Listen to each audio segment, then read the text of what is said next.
Buenos días a todos. Ayer hablábamos del hamiltoniano por primera vez, P por Q punto, pero la velocidad generalizada expresada en términos de las P's, menos el lagrangiano, ¿vale?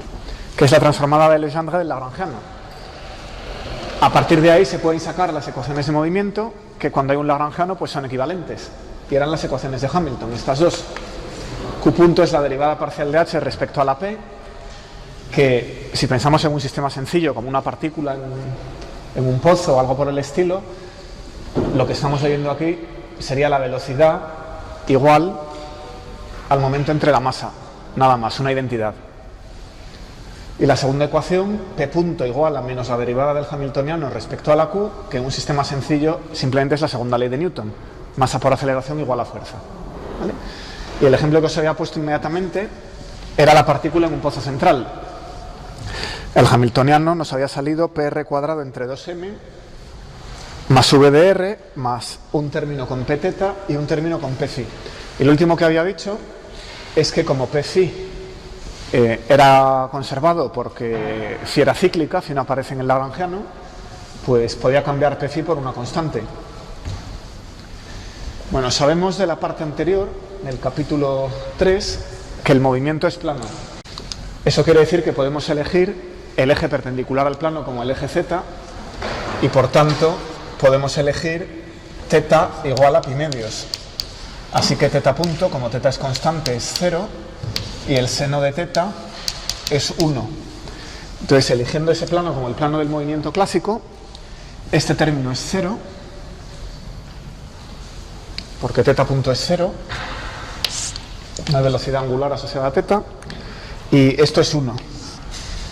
Y lo que queda lo reconocemos evaluado sobre la trayectoria clásica, lo reconocemos como la energía que ya habíamos estudiado, ¿verdad? Vemos la energía cinética PR cuadrado entre 2m correspondiente al movimiento radial más el potencial efectivo, porque la constante, que era el momento al cuadrado de la phi, al ser phi un ángulo, el momento canónico conjugado tiene dimensiones de momento angular, o sea que es el L cuadrado que decíamos en el capítulo 3. ¿Vale? O sea que esto plantea el problema de dos cuerpos reducido a una sola partícula en un pozo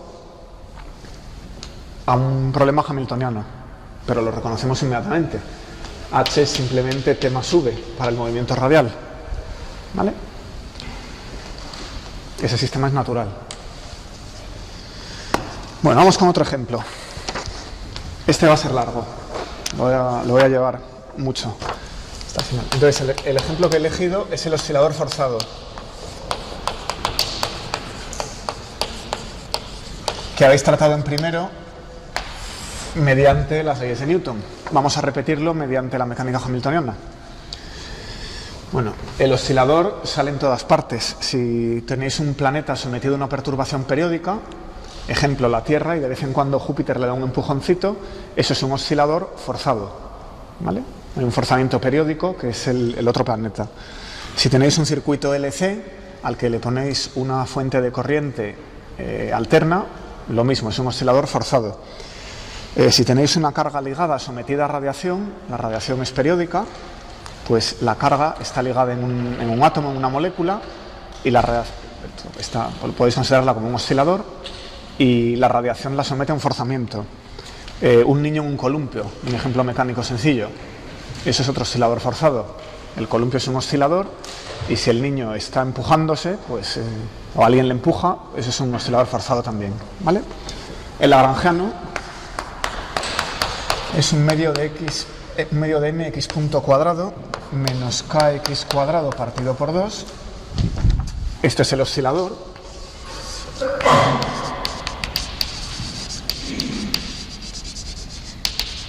T menos v.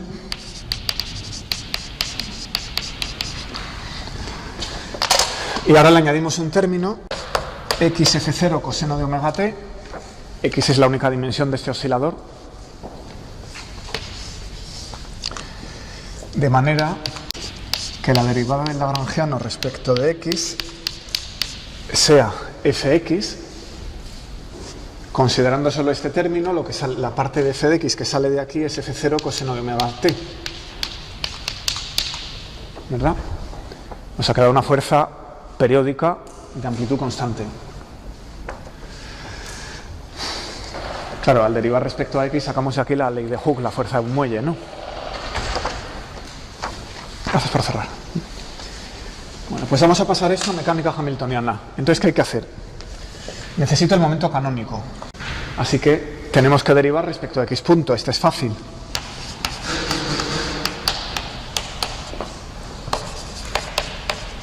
¿Vale? Simplemente masa por velocidad. El hamiltoniano sabemos que es,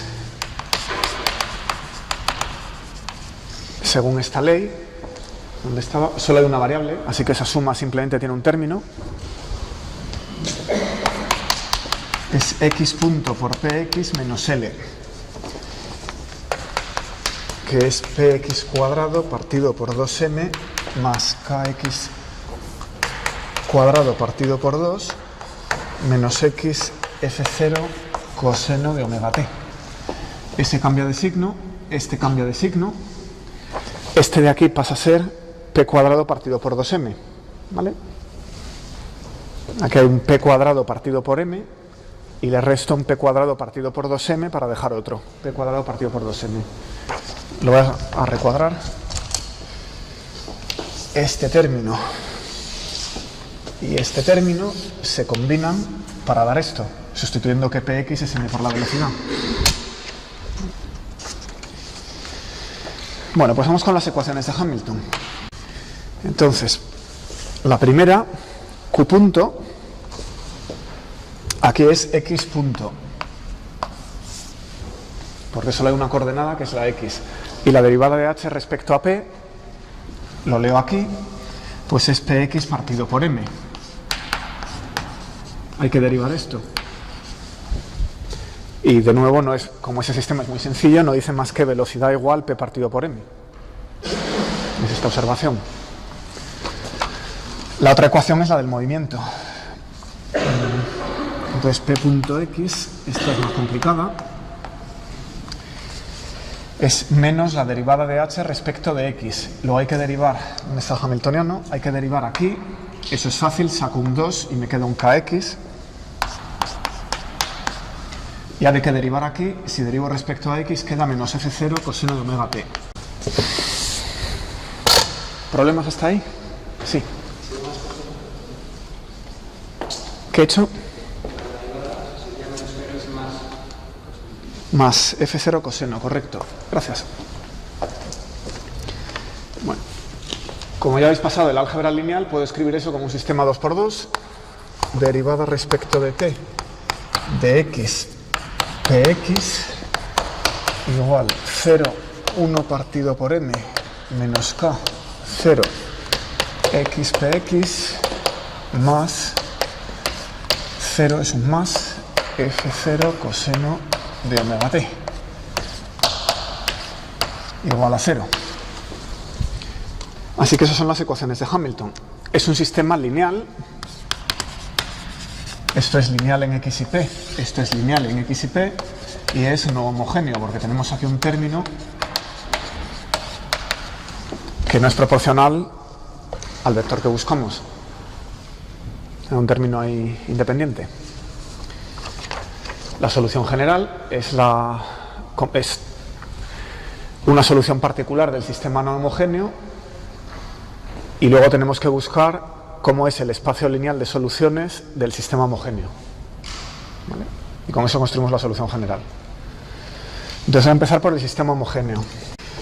Entonces lo que tenemos, nos olvidamos de ese término, es decir, cortamos la ecuación hasta aquí y resolvemos eso.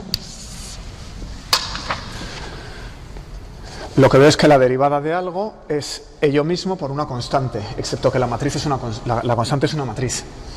Con lo cual la solución sé que es exponencial, pero es la exponencial de una matriz.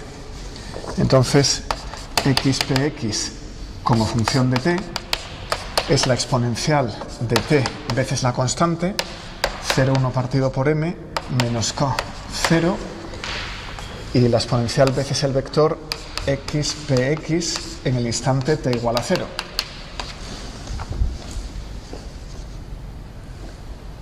¿Todo el mundo está de acuerdo? Si derivo esto una vez, baja la matriz y queda la ecuación de arriba, ¿vale? Porque la exponencial veces eso vuelve a ser lo mismo, xpx. Bien, ¿cómo entiendo la exponencial de una matriz? Os recuerdo de álgebra que la exponencial de un burrito es igual a la suma desde n igual a 0 hasta infinito de at elevado a n partido n factorial, donde a es un burrito, o un pato, o lo que sea, o una matriz. Bueno, pues lo que tenemos que hacer es estudiar las potencias de a por t. Como t es un número, entra y sale del paréntesis, ¿verdad? Así que a elevado a 0, ¿quién es?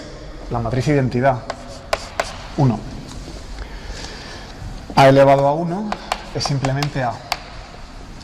A elevado a 2, esa es la primera que nos hace trabajar. Hay que coger 0,1 partido por m menos k0 y multiplicarla por sí misma, ¿vale? Si lo hacéis es obviamente menos k entre m, 0, 0 menos k entre m. Y esa matriz, claro, es menos omega 0 cuadrado por la identidad. Recordad que para un oscilador k entre m es omega 0 cuadrado. Así que A0 va con la identidad, A cuadrado va con la identidad.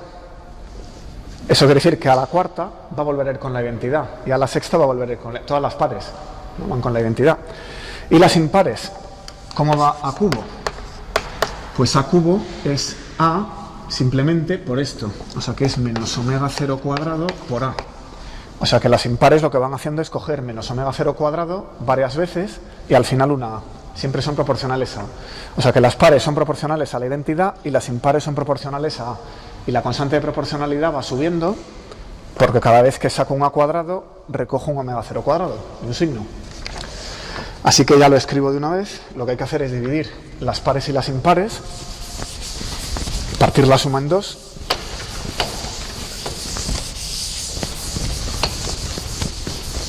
La serie exponencial converge muy bien, así que no da problemas.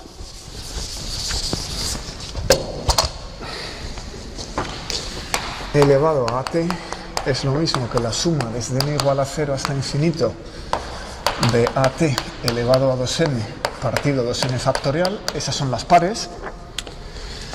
Y ahora la suma desde n igual a 0 hasta infinito de at elevado a 2n más 1 partido 2n más 1 factorial, que son las impares.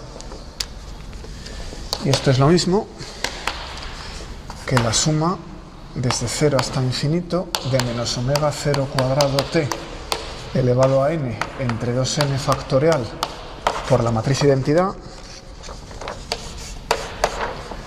más la suma desde 0 hasta infinito de... Hay un signo que viene, las impares llevan todas aquí un signo que va saliendo delante, menos 1 elevado a n, y luego omega 0t elevado a 2n más 1 dividido por 2n más 1 factorial por menos a entre omega 0. Me sale esto. Y escrito así, identifico la serie del coseno. Esto de aquí es el coseno de omega 0t y la serie del seno. Esto de aquí es la serie que reproduce el seno de omega t.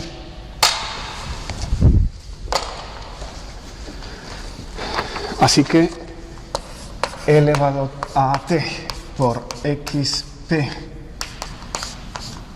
en 0, esa es la solución del problema, es igual a la matriz coseno de omega 0t menos 1 entre m omega 0 seno de omega 0t k entre omega 0 por el seno y aquí el coseno xpx en 0. Ya está resuelto. Esa es la parte del problema homogéneo, el oscilador armónico simple. Escrito de manera hamiltoniana. Tenemos x y p como condiciones iniciales. En primero probablemente dierais la x y la velocidad, pero aquí la velocidad no es la variable independiente, es el momento. ¿Vale? Fijaos que la matriz no tiene dimensiones homogéneas. Los elementos de la diagonal no tienen dimensiones y los que están fuera de la diagonal sí tienen dimensiones y no son iguales. Pero eso es porque x y p tienen dimensiones distintas. Entonces hay que corregir, ¿verdad? Bien, la solución es trigonométrica, es ondulatoria y la x y la p no están en fase. Bueno, de esto lo sabéis todo, ¿no? Vamos con el inhomogéneo. Necesitamos una solución.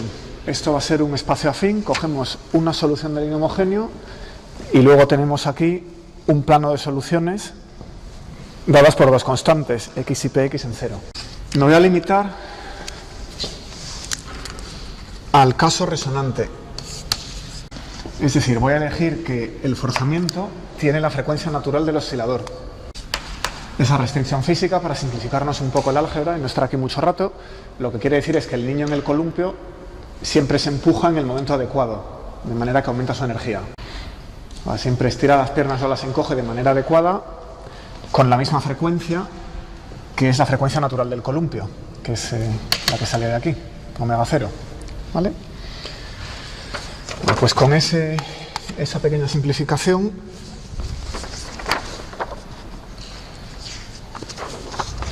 esperamos que la amplitud crezca. Empiezo muy cerca del reposo, pero si el empujón siempre va en el mismo sentido, la amplitud tiene que aumentar. ¿Lo veis? O sea que la solución no va a poder ser armónica simple. Aquí la solución es una combinación lineal, estos son constantes, es una combinación lineal de un coseno y un seno. La x, la posición del columpio, es el coseno por la x inicial menos esta constante por el seno por el momento inicial. Eso es una solución armónica simple, coseno más seno, con unas constantes. Pero si ahora introduzco el término inhomogéneo, el término de forzamiento, siempre con la misma frecuencia que el oscilador, esto va a aumentar la amplitud. Le estamos dando energía. O sea que esto no va a poder ser un seno y un coseno. Bueno, pues voy a probar algo que crezca.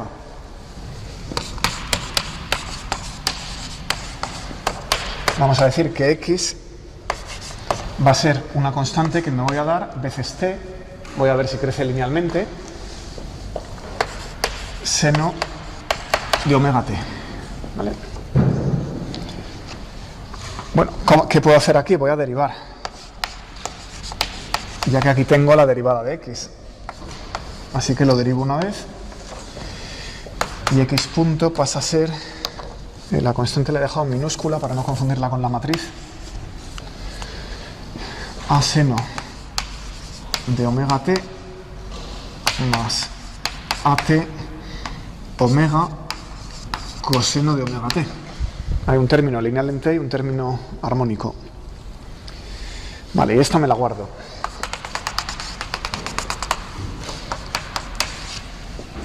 Ecuación 1. Vale, a las ecuaciones de Hamilton. ¿Qué me dicen? P.x es menos kx más f0 coseno de omega t. Bien, esa es la segunda ecuación. La primera, que la teníamos por ahí, era muy trivial. Solo decía que la velocidad era p entre m. Ya no la escribo.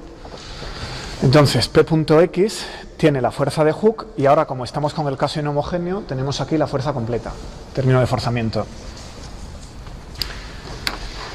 Bien. Voy a sustituir aquí la x. La tengo aquí. Esa es mi hipótesis. A ver si consigo resolver el sistema inhomogéneo. Sustituyo aquí la x. Entonces esto es menos k a t seno de omega t más f0 coseno de omega t. Bueno, ¿esto se puede integrar? Parece que sí, el coseno es integrable. Y t por el seno se puede integrar por partes. O sea que esa ecuación la puedo integrar de una vez.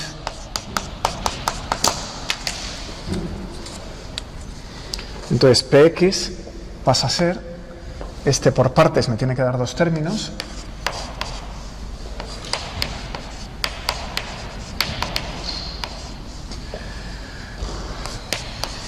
KAT entre omega por el coseno menos KA por la integral del coseno dividido por omega diferencial de P, y esta, como es un coseno simple, se integra de una vez, F0 entre omega por el seno.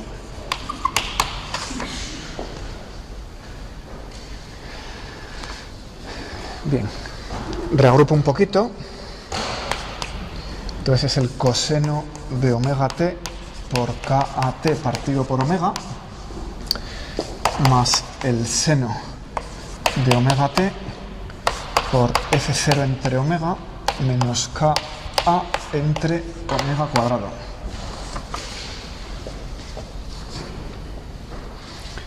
Bueno, o sea que la segunda ecuación de Hamilton, Px igual a esto, a esta integral. Eso es una primera integral del movimiento. Si estuviéramos pensando en un sistema lagrangiano o newtoniano con una ecuación de segundo orden, lo que habríamos conseguido es hacer la primera integral. El momento, que es una constante del movimiento, igual a algo, ¿no? Eso es lo que hemos... O sea, al integrar una de las ecuaciones de Hamilton es como obtener una primera integral del sistema lagrangiano. Porque esto es P, no es la X. Ahora tenemos que volver a la primera ecuación. La primera ecuación decía que X punto era Px entre M. Luego hay una integral más en la otra ecuación de Hamilton. ¿Vale? O sea que divido esto por M e intento integrar. O sea que la ecuación para X punto es igual a coseno de omega t, KAT entre M omega, más seno de omega t, F0 entre M omega, menos KA entre M omega cuadrado, que es la ecuación 2. Tenía aquí la ecuación 1, que venía simplemente de derivar el ansatz, ¿vale? Y tenemos aquí la ecuación 2, que es el contenido dinámico de las ecuaciones de Hamilton, después de integrar una vez. Pero son dos ecuaciones para la misma cantidad de X punto, así que las comparo.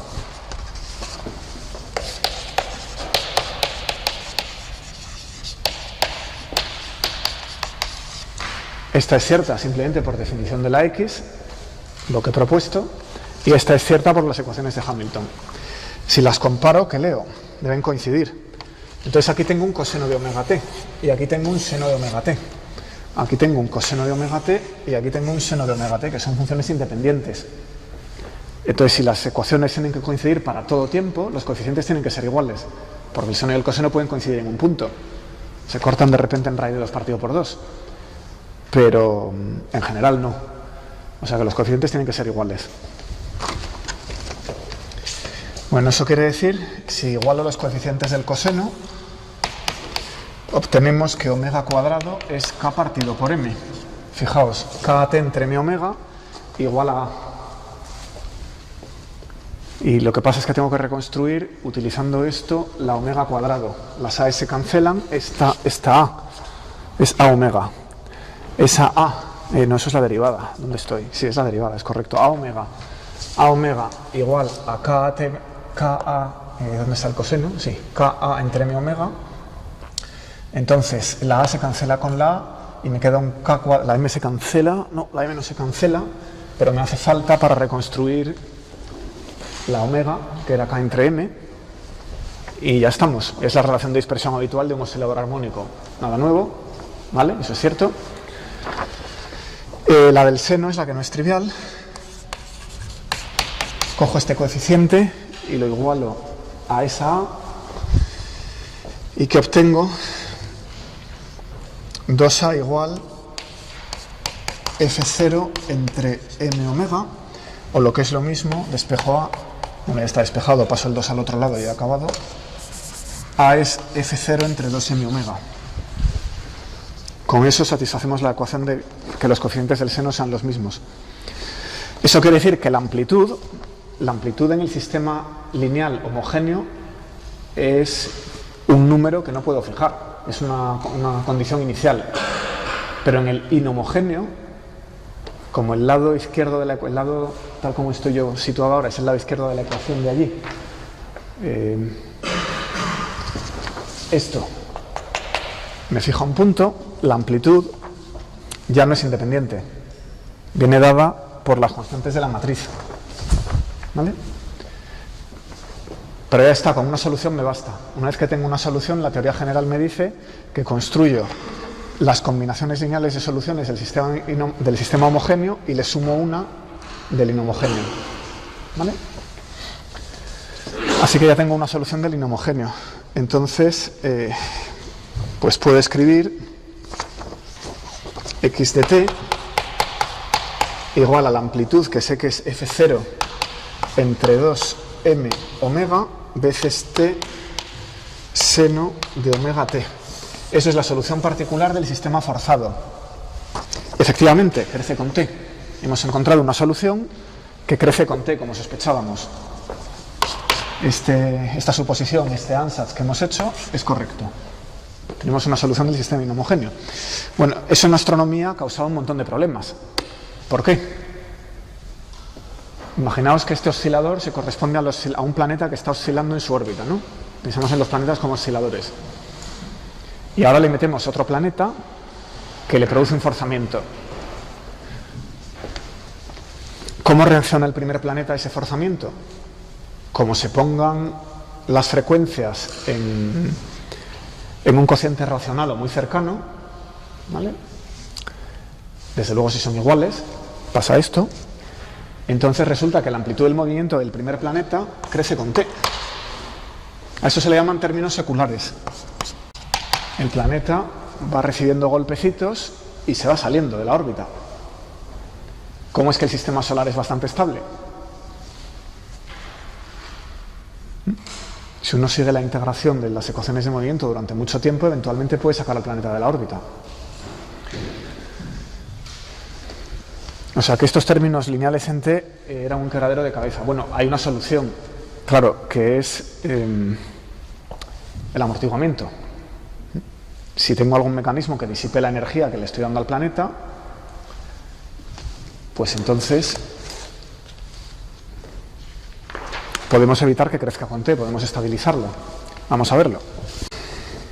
Bueno, pues la ecuación de movimiento del oscilador, eso es lo que acabamos de resolver con un término nuevo. Hemos resuelto mx segunda más kx igual a f0 coseno de omega t. Os la he escrito con el formalismo hamiltoniano. Ahora voy a volver al de Newton, ¿vale? Aquí reconocéis un sistema de segundo orden que reducido a primer orden es el de Hamilton que hemos resuelto. Me vuelvo a segundo orden y le añado ese término. Y lo vemos de otra manera. Estas son, por ejemplo, las ecuaciones de Euler-Lagrange del lagrangiano anterior con un término nuevo de rozamiento, que si queremos lo podemos escribir como como la derivada de una función de Rayleigh. No me quiero entretener, ya sabéis hacerlo, ¿vale? Bueno, voy a dividir por la masa la ecuación y el oscilador amortiguado y forzado lo soléis escribir así. La constante F0 ha cambiado. Ponerle aquí una tilde y esa es otra F0 porque he dividido por la masa. Bueno, pues de nuevo, la solución general es la solución general del homogéneo más una solución particular del inhomogéneo. Entonces, la tengo escrita correctamente, sí. Vamos a resolver la homogénea primero, igual que antes. Primero resolvemos el sistema homogéneo. Esto lo habéis hecho en primero, así que puedo ir deprisa, ¿verdad? Esto es x segunda más 2 gamma x punto más omega 0 cuadrado x igual a 0, que acepta soluciones de tipo elevado a lambda t, siempre que se cumpla esta ecuación para la lambda cuadrado más 2 gamma lambda más omega 0 cuadrado igual a 0, sustituyendo ahí, derivando dos veces, de donde lambda es igual a menos gamma más menos i por la raíz de omega 0 cuadrado menos gamma cuadrado. O sea que acepta soluciones de esta forma. Una exponencial imaginaria es una solución oscilatoria. O sea que esta parte es oscilatoria.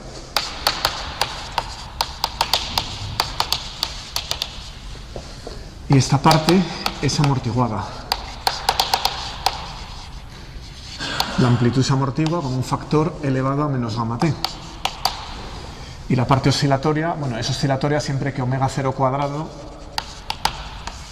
sea mayor que gamma cuadrado. Y aquí distinguáis tres casos: el amortiguamiento supercrítico, el subcrítico y el crítico, ¿verdad? Los escribo en un segundo. El amortiguamiento subcrítico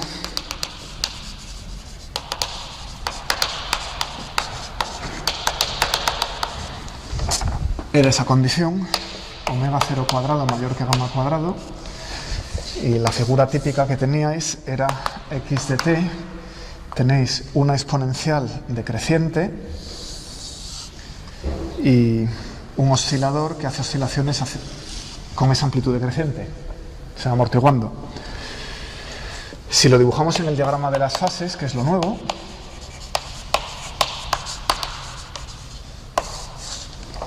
en mecánica hamiltoniana decimos que dibujamos las cosas en un diagrama con dos variables x y p,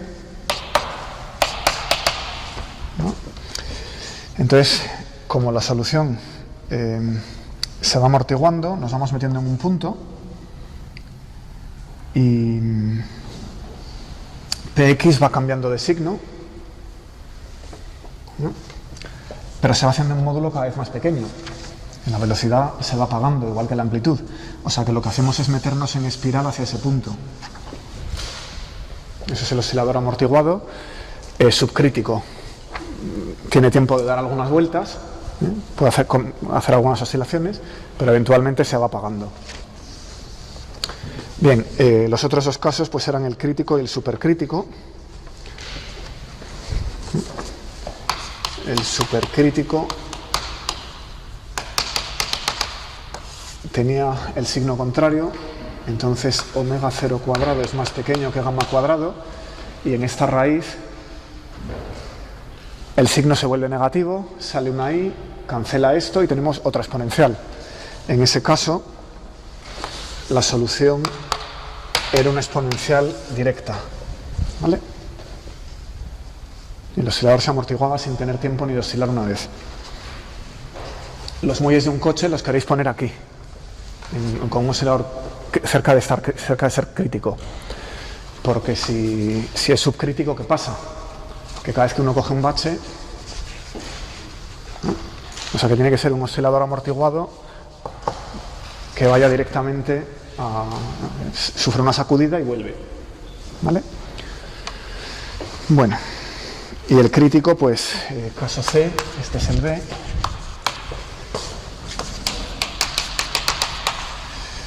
Es el caso en que omega 0 es exactamente gamma, y entonces la solución era degenerada, recordad, y era C1 más C2t por elevado a menos gamma t.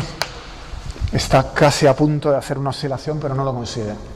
Y aquí, en vez de haber un seno, hay un polinomio. Bueno, pues esto es recordatorio. Ya que estábamos hablando del oscilador, vamos a tratar otra cosa. Bueno, no he tratado del inhomogéneo. Si añadís este término, lo que pasa es que tenéis una resonancia, ¿verdad? Y la amplitud no crece ya con t, sino que se estabiliza, como ya lo habéis hecho. En el diagrama este de las fases, el oscilador supercrítico se va directo al cero. No oscila alrededor de él, no llega a realizar una espiral, sino que hace un whoop y se mete en el cero, ¿vale? Bueno, pues cierro los ejemplos y vamos a tocar el último punto teórico de este capítulo, que son los corchetes de Poisson. Tenemos un espacio de las fases para un sistema mecánico con n coordenadas generalizadas, así que el espacio de fases tiene 2n dimensiones, q1 a qn, p1 a pn. Y el movimiento en mecánica hamiltoniana se describe como un punto en ese espacio, que va describiendo una trayectoria, ¿vale? Todo el sistema es un punto en este espacio, y las ecuaciones de Hamilton lo que me proporcionan son su trayectoria. Fijaos la abstracción. Estamos hablando de un sistema mecánico arbitrariamente complejo, con un montón de piezas, alambres y ruedas, y sin embargo lo representamos por un punto, ¿vale? Bueno, pues ese sistema tendrá funciones de sus variables. Momentos angulares, momentos, energías, acciones, lo que sea. Uno puede empezar a construir funciones de todas esas variables. Vamos a no ser específicos y hablar de una función arbitraria, la que queráis, de esas variables. F de Q1 hasta Qn, P1 hasta Pn. Y cuando el sistema va evolucionando en ese sistema de las fases, la función que lleva evoluciona con el sistema. Y va cambiando de valor, 3, 7, 4, 2,4. Bueno, pues me gustaría saber cómo cambian esas funciones. ¿Vale? El sistema mecánico se va moviendo por el espacio de las fases y cualquier función mecánica cambia de valor según se mueve. ¿Cómo lo hace? Claro, si la función es una cantidad conservada, es constante, no se mueve. Pero la mayoría de las funciones no van a ser cantidades conservadas. Así que va a haber una diferencial de f respecto al tiempo. ¿Vale? Bueno, si la función, además de las variables, depende explícitamente del tiempo, a mano, lleva una dependencia en el tiempo, además de la que le hace recorrer el espacio de las fases con el sistema, pues habrá una derivada parcial respecto al tiempo. Pero aparte, está la dependencia que entra a través de las coordenadas. O sea que tenemos una suma sobre j de la parcial de f respecto a q sub j por q punto sub j, regla de la cadena. Le saco la dependencia en la q y veo cómo cambia q con el tiempo. Y después lo mismo con la p, parcial de f respecto a p sub j por p punto sub j. Bueno, esto es una identidad matemática. Eso simplemente es extraerle las dependencias en el tiempo que hay en estas variables. O sea que esto es cierto en mecánica y es cierto en cualquier sitio. Vamos ahora a especificar un sistema mecánico. Eso quiere decir que se cumplen las ecuaciones de Hamilton.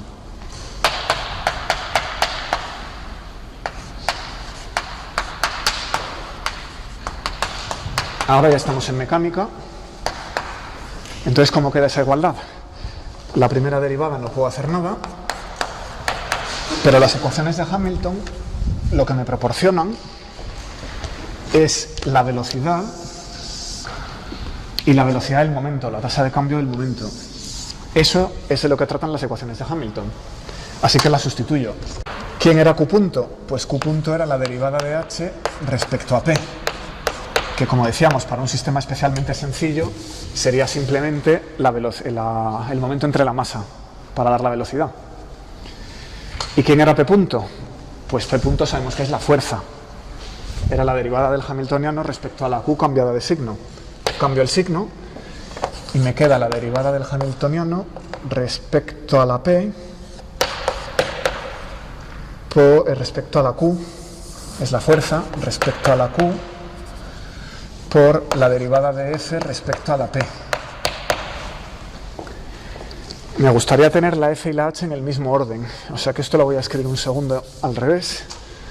Voy a escribir la derivada de F respecto a la P y la derivada de H respecto a la Q. ¿Vale? Eso es como cambia una función de un sistema mecánico con la evolución habitual que nos dictan las leyes empíricas. La mecánica funciona así. Bueno, pues esta notación es un poco larga. F derivado, H derivado, tal. Entonces Poisson introdujo lo siguiente. Dijo, a todo esto lo vamos a llamar, mediante un corchete, F con H. Eso es el corchete de Poisson.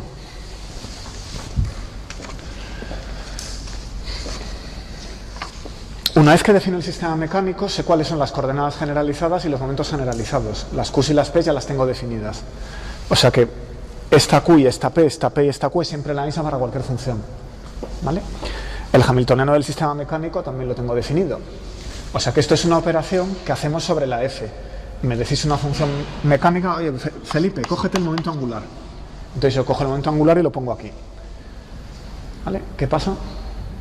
O me dices el momento angular al cuadrado. Agarro el momento angular al cuadrado y lo pongo aquí. y calculo el corchete de Poisson del momento angular al cuadrado en ese sistema dinámico. ¿Vale? O sea que es una operación que hacemos sobre la f.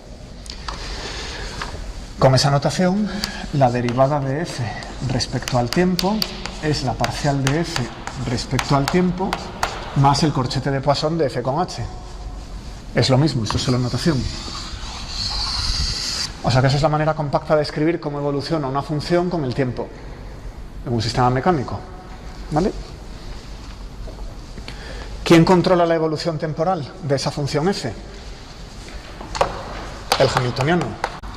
Lo que dicta cómo evolucionan las funciones con el tiempo, bueno, aparte de que dependan explícitamente del tiempo, pero una vez que ya les he sacado esa dependencia adelante, pues es el hamiltoniano. Bueno, así que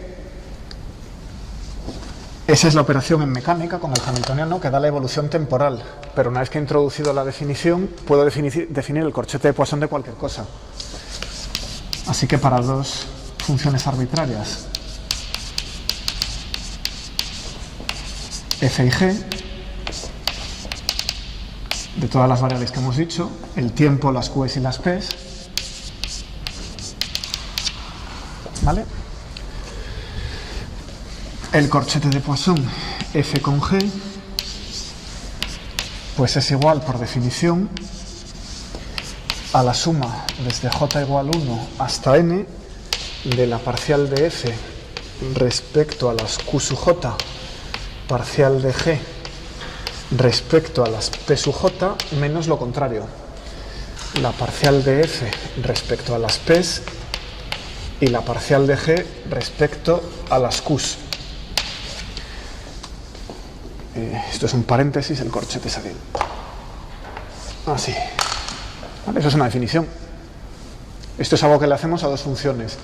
En un sistema mecánico, si quiero ver la evolución temporal, lo que tengo que hacer es poner en uno de los huecos el hamiltoniano. Bueno, observaciones. Son antisimétricos. Eso es que f con g es menos g con f. Y por tanto, f consigo mismo es 0. Evidente, si coloco aquí la f, derivo respecto a p, derivo respecto a q, menos lo mismo, pues da 0. Bueno, entonces, en particular,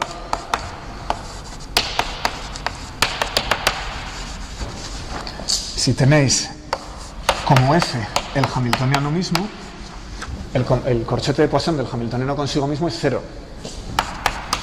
¿Eso qué quiere decir? Que la derivada del hamiltoniano respecto al tiempo solamente es la derivada del hamiltoniano parcial respecto al tiempo.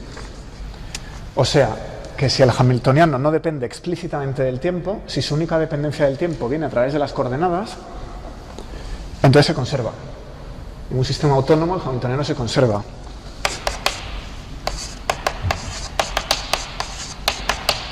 O le veo la dependencia en el tiempo en el papel, o es una cantidad conservada, porque la derivada de h respecto al tiempo total es 0. ¿Sí? Bueno, eso es una observación. Otra. ¿Qué pasa si tomamos como f una de las coordenadas? He dicho que puede ser cualquier función. En concreto puede ser una función que sea f de x igual a x. Si tomamos como función una de las q's o una de las p's, o una q sub i o una p sub i. Entonces, ¿cómo queda aquello? Lo coloco aquí, donde está el hamiltoniano.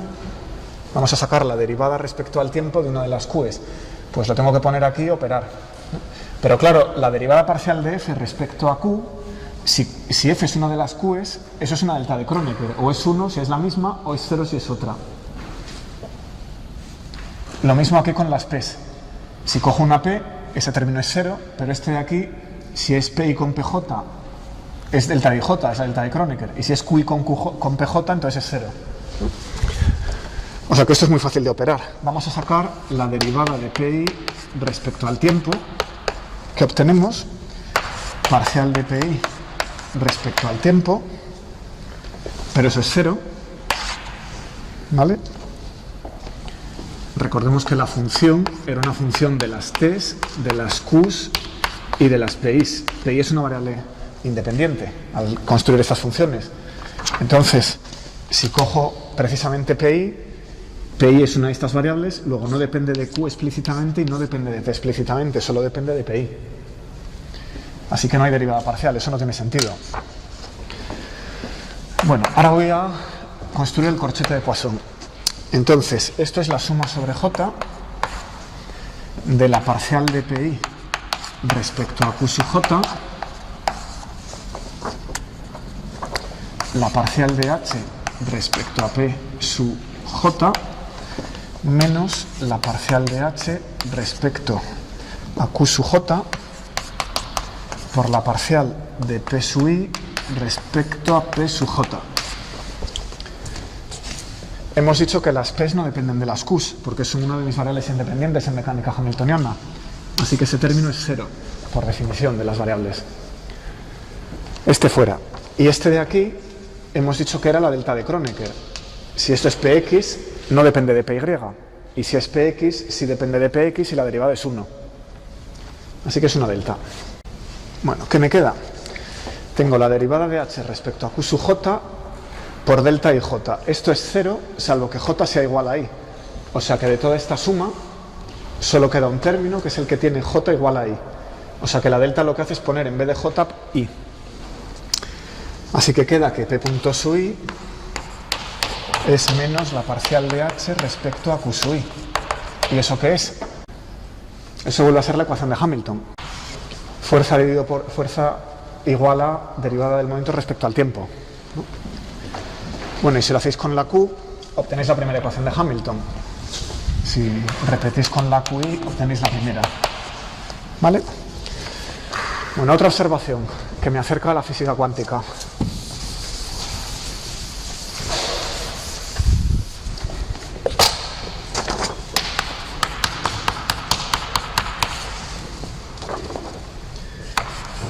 Ahora no voy a mirar la derivada respecto al tiempo. Voy a mirar el corchete de Poisson por sí mismo, de una función con otra.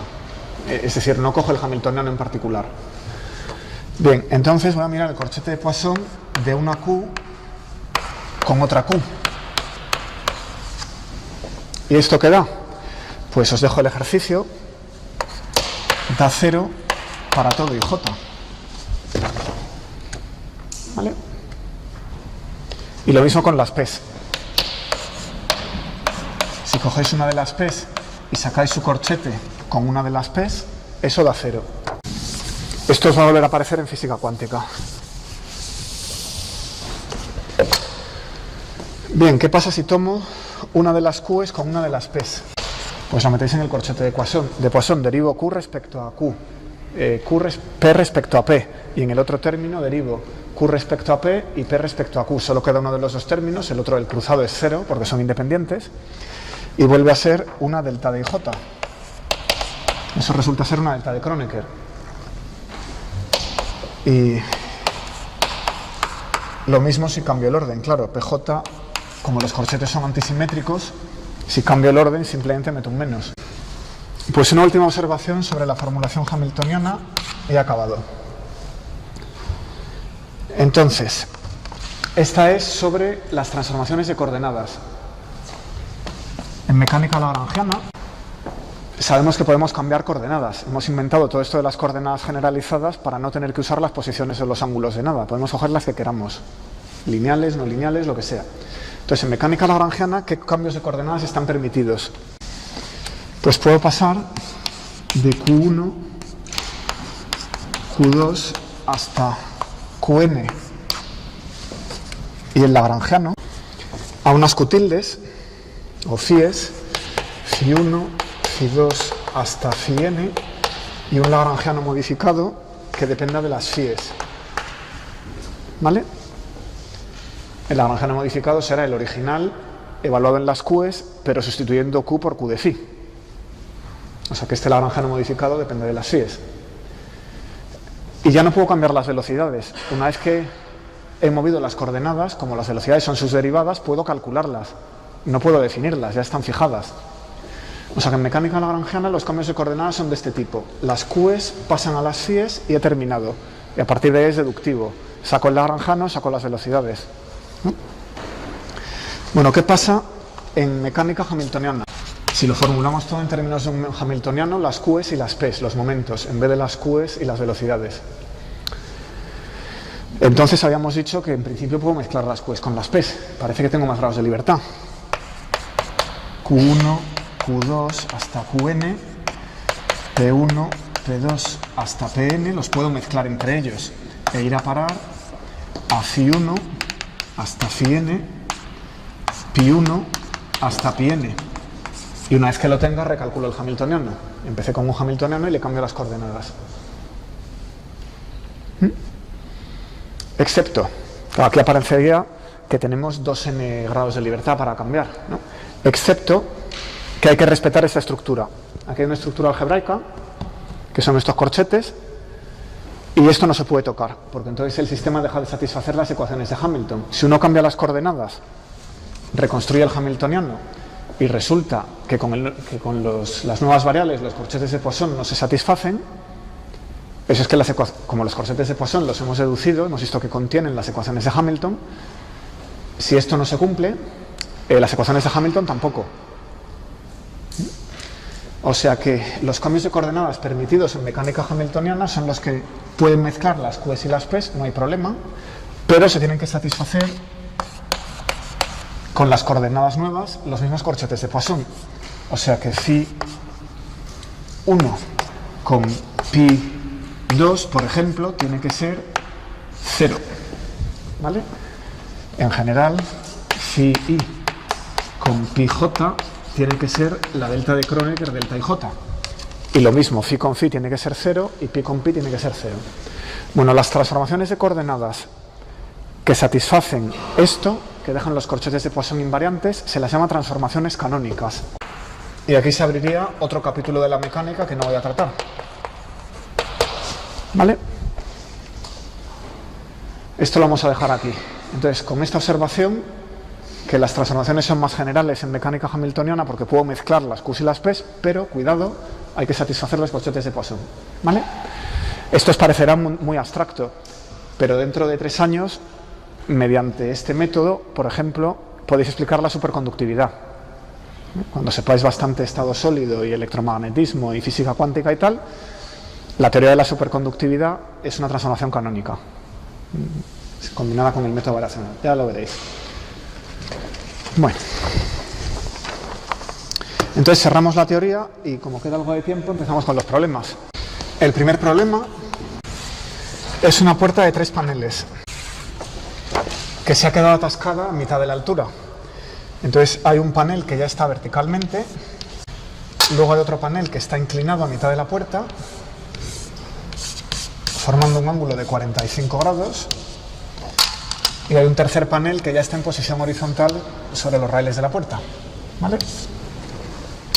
Los paneles son iguales y sobre ellos solo actúa la fuerza de la gravedad y un motor que tiraba o empujaba los paneles. Y cuando se ha quedado atorado, claro, se tienen que compensar las fuerzas en equilibrio.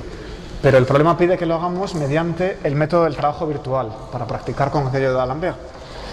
La pregunta, si esta es la fuerza P, es ¿qué fuerza mantiene el equilibrio?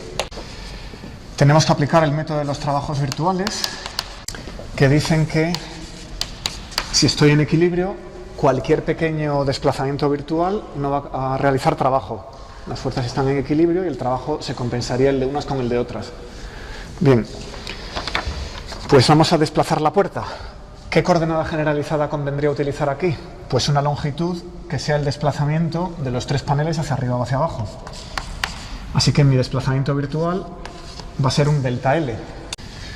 Bueno, entonces, en términos de ese delta L, ¿cómo escribo el trabajo?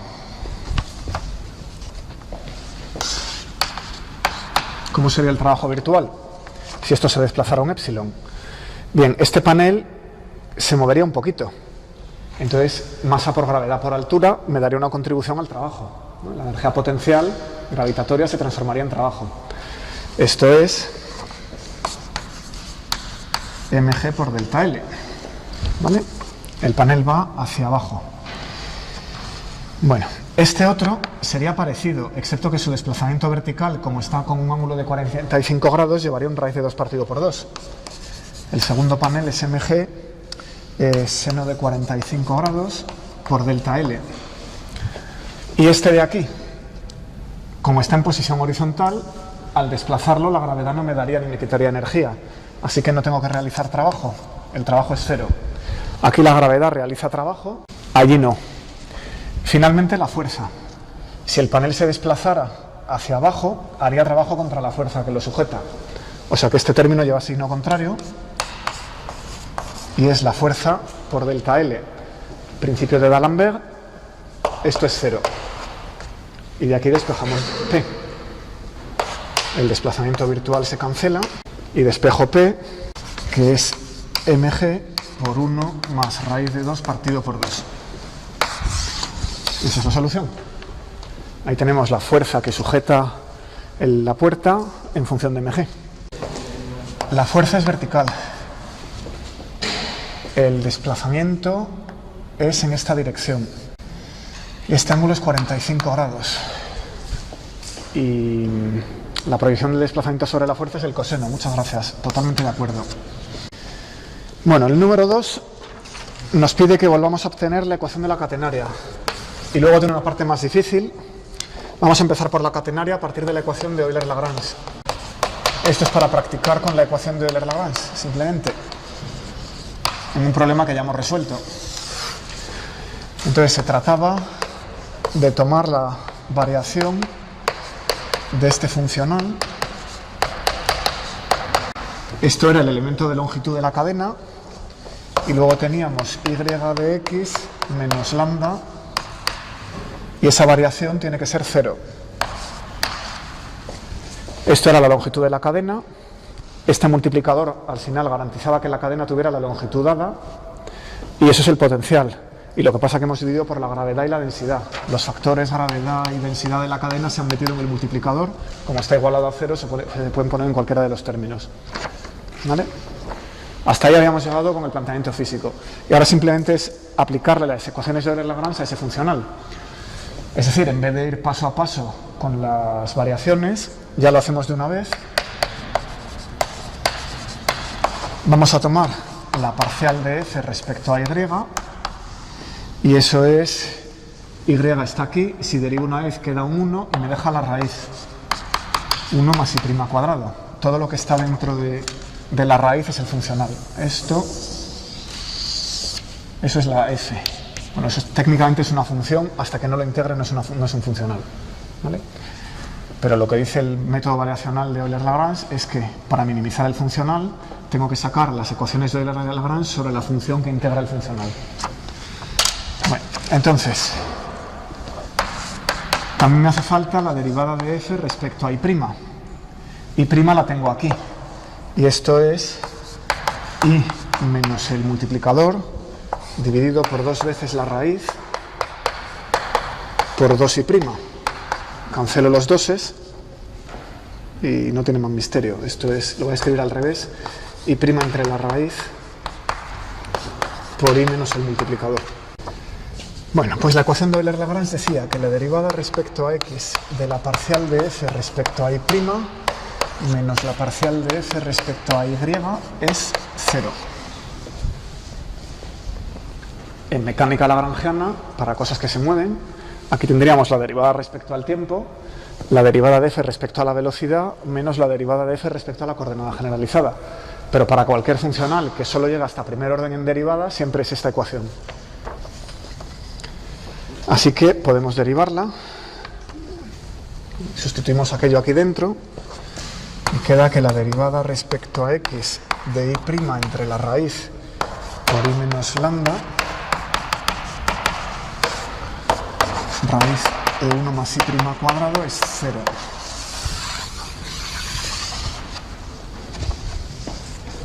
Ecuación que ya habíamos obtenido a mano, yendo por la serie de Taylor. ¿Vale? Y os recuerdo la solución. Habíamos dicho que si uno sustituía y' igual seno hiperbólico de x entre c, simplificaba la raíz de 1 más y' cuadrado quedaba como el coseno hiperbólico, Y lo único que faltaba era ajustar la constante, que la elegíamos aquí, y menos lambda, porque ahí prima no me determina ahí salvo una constante, y entonces quedaba muy sencillo, ¿verdad? Y era una constante por el coseno hiperbólico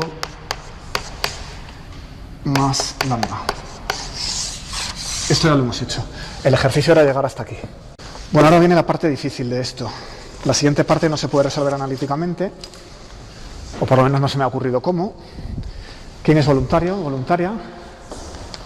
A ver, alguien ágil y que no haya salido todavía por aquí.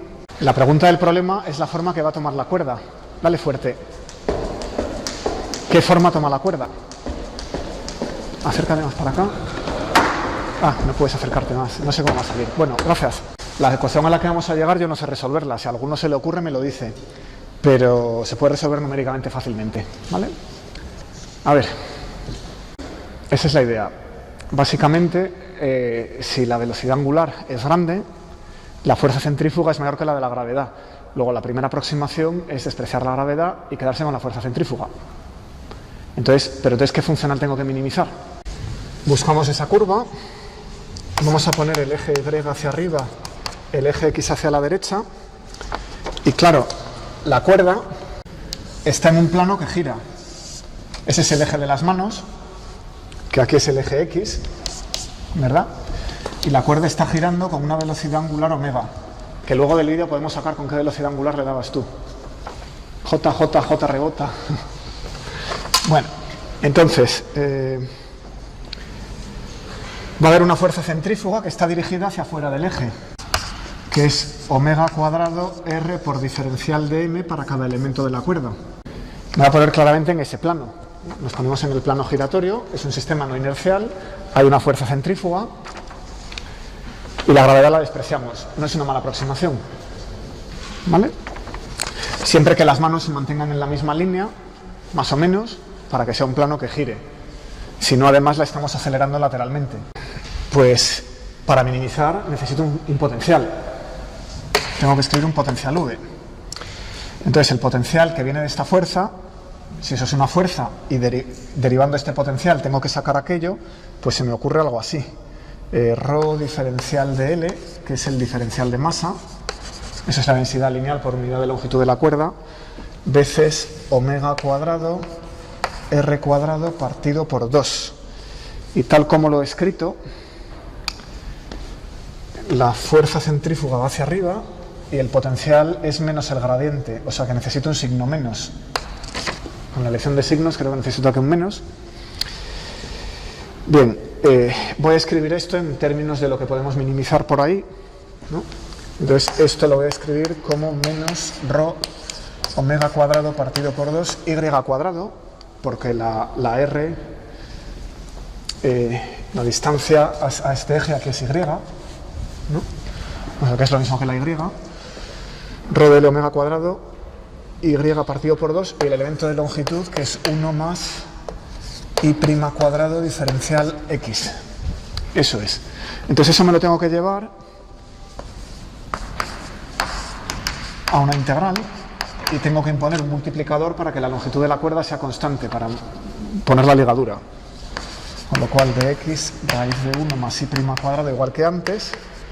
Y ahora esto es más difícil. Rho omega cuadrado partido por 2 Y cuadrado.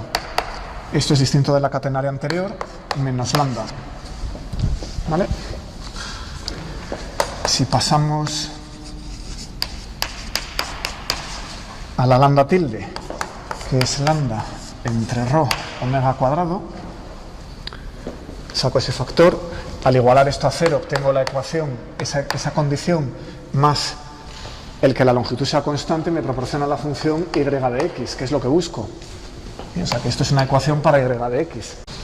Entonces paso los factores al otro lado y me queda, esto es evidente, esto pasa para allá, aquí obtengo un lambda tilde, y ahora tengo que aplicarle a esto las ecuaciones de Euler-Lagrange, que me quedan así. Derivada respecto de x, y' raíz de 1 más y' cuadrado, y cuadrado partido por 2 menos lambda tilde, cierro el otro, y ahora menos y raíz de 1 más y' cuadrado igual a 0. Eso termina el cálculo variacional, ya tenemos la ecuación para y de x. Lo que ocurre es que no es sencilla. Si probáis el cambio hiperbólico, aquí no funciona por el cuadrado. Esa y y este cuadrado nos han complicado la cosa. Entonces, lo que podemos hacer es llevárnoslo a primer orden y aplicar el método de Euler. Así que lo voy a poner en la forma de las ecuaciones de Hamilton, como un sistema de primer orden. Y con el programilla que tenéis por ahí, si lo queréis modificar, podéis sacar la curva, ¿vale? Punto a punto. Entonces, ¿cómo haría yo esto? Pues definiría una variable y' igual a u, por ejemplo, y multiplicaría la ecuación, bueno, saco la derivada, derivo todo esto, multiplico por la raíz para quitarme la raíz, y queda lo siguiente, u', que es esa ecuación, y luego i' igual a u. Esa es la trivial, lo que sería la primera ecuación de Hamilton en mecánica, y la segunda pues es más complicada, y por 1 más u cuadrado menos y'u dividido por y cuadrado partido por 2 menos lambda por 1 menos u entre 1 más u cuadrado. ¿Me lo comprobáis, por favor? Y ahora ya está reducido a primer orden y se puede integrar paso a paso fácilmente, ¿vale? Elijo las condiciones iniciales, evalúo las derivadas, doy un paso. Esas son las nuevas condiciones iniciales, evalúo las derivadas, doy otro paso. Y vamos dando pasos delta de x. Bueno, pues eso era el 2. Y se ha terminado el tiempo, ¿verdad? Esta clase es la corta, así que nos vemos el lunes con los demás problemas.